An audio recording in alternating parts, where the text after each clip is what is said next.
We've learned how to do brioche with the plain brioche block, and now it's time to try out some pearl brioche. So I hope that you have your pattern ready. You'll notice that it says we're going to cast on 24, and I'm going to use that knitted on cast on again to make certain that that edge is nice and stretchy. And it says to use color number 506 French, but I am actually going to use some lovely iCat. So you can use whatever color you want, but just remember that you'll want to make sure that you can see your pattern. I think even in the dark colors you can see the pattern on the Pearl Brioche, but you can use a lighter one if you'd like. And then you're going to follow the chart and you're going to repeat the stitches between the red lines or the stars 10 times, and you're going to work the entire chart once because you need a setup row for this one again. And then you're going to work those rows 2 through 5 and repeat them about 11 more times. But again, you may need to repeat it a little more or a little less in order to get that 6-inch square. You'll purl one row, it's very important, before you bind off, because that gives you the equal patterns, because we have just a knit row at the very bottom, so we'll want to put just a purl row at the very top. So I'm going to go ahead, cast on my 24 stitches, and then I will be back with you to show you what to do.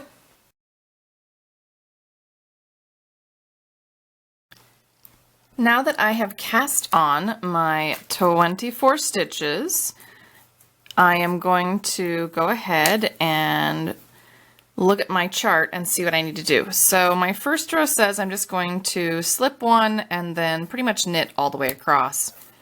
And then I'm going to start working my chart repeat on the back side, so the wrong side row.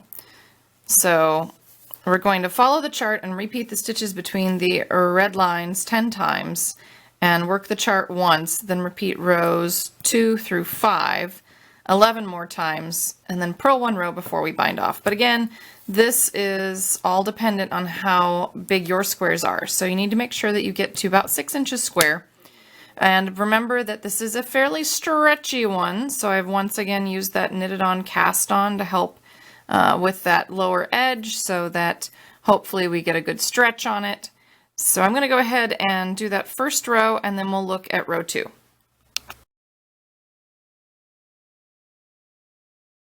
Let's take a look at row 2. I've gone ahead and knit my first row so that I am ready to go.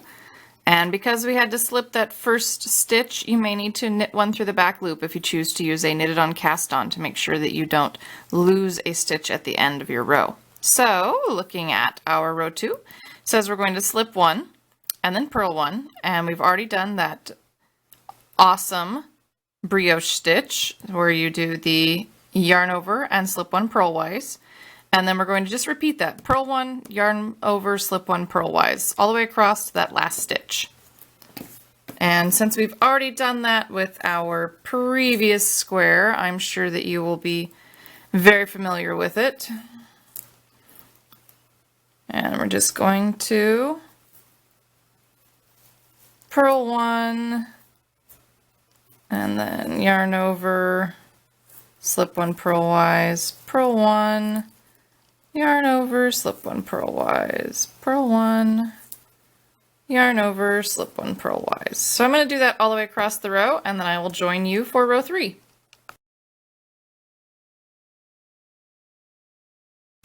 Now that I have completed row 2, we're going to look at row 3.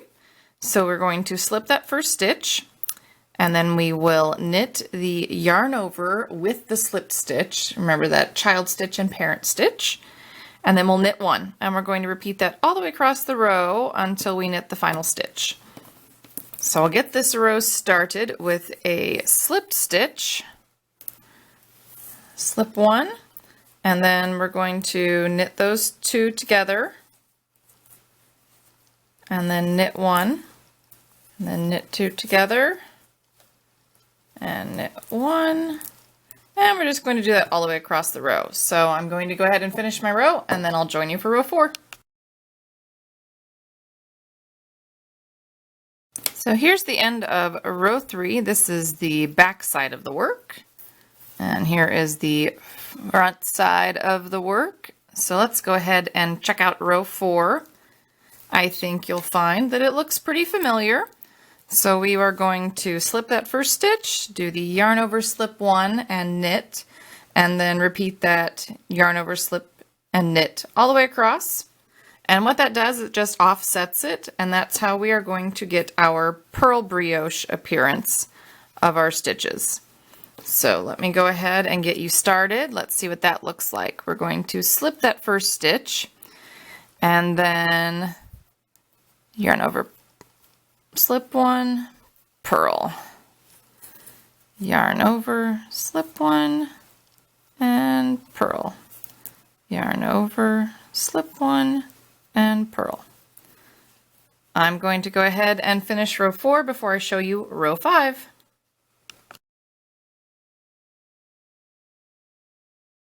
Here we are ready for row 5, so you can see how our fabric is just starting to form.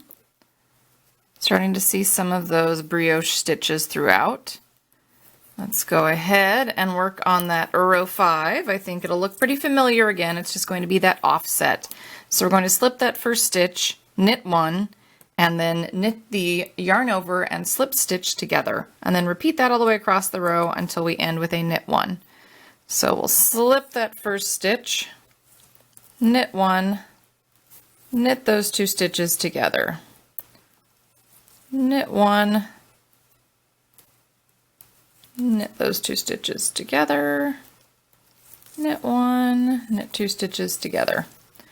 I'm going to go ahead and finish row 5 and then repeat this a little bit so you can see what it looks like after you have a couple of repeats under your belt.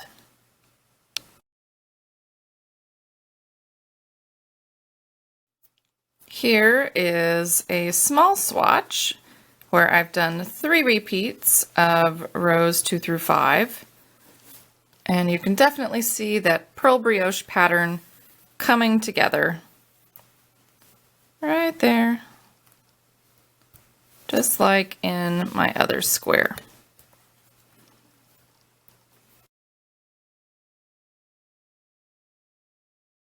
And now we have both of our blocks done.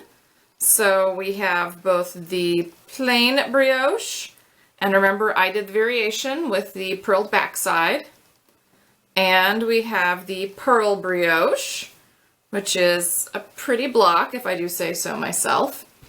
We have both of those done. Those are our last blocks for the year, and I hope that you'll join me for my little session on seaming and blocking. I'm going to do one more video lesson to go with our blanket so that you can see some different options for seaming your blanket together and also how I block each of my squares. I hope that you'll join me for that and that you've had a fantastic time knitting brioche this month and knitting along with me throughout the year, trying out new techniques for your I Can Do It knit sampler blanket. I'll see you next time.